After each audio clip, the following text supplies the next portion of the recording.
الرحيم وسلام يا إذاعة راديو مقدشي التلفزيون كي شغالة هذا زولا سؤال شيء ودي سي أنا كجواب يا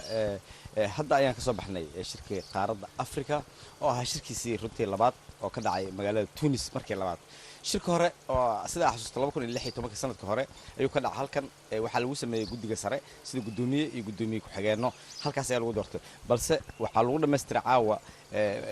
حلا وحلونا مستر كلن كا جديدي ولهان لها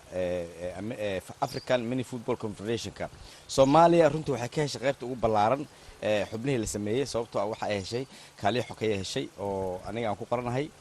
waxay heshay gudoomiyaha guddiga tartamada Cabdixaq uu qoran yahay waxay heshay maxal heshay guddiga farsamada heshay waxay heshay guddiga meediyaha oo Faarax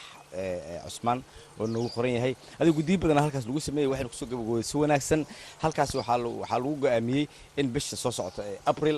sanadka 2018 lagu qabto ciyaaraha qaaradda Afrika markeedii ugu horeysay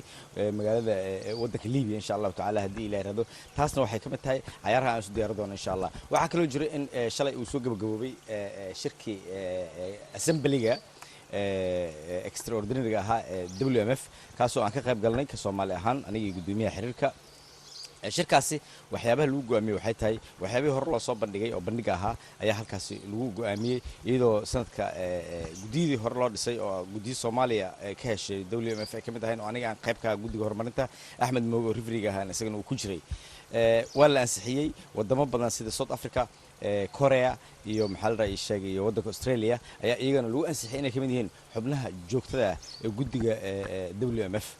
waxaa kaloo halkaas lagu sheegay in qaaradda America wadankeeda Mexico lagu qabanayo football rabid wax la yiraahdo oo garoomada indoorska ah oo ay ka qayb gali doonaan wadamada WMF ee hoostaga dhammaan intii markaas karaankeeda insha Allah taala oo ka dhacaya sanadka soo socda 2018 bisha August magaalada Mexico City insha Allah taala marka intaas ayuu ku soo gabagabay shirkii shalay waxaan rajaynaynaa marka Soomaaliya laba fursad ayaa hortaala marka laga soo tago gudiyada oo kala ah in ay isu diyaarsan ciyaarihii qaaradda Afrika oo ka dhacay Liibiya sanadka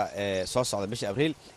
bisha August sanadka soo socda oo idina football rabid uu ka dhici doono insha Allah taala wadanka Mexico waxaan rajaynaynaa marka Soomaaliya inay is diyaarsan insha Allah taala taageer Sonfa iyo Soomaaliya hal noolaato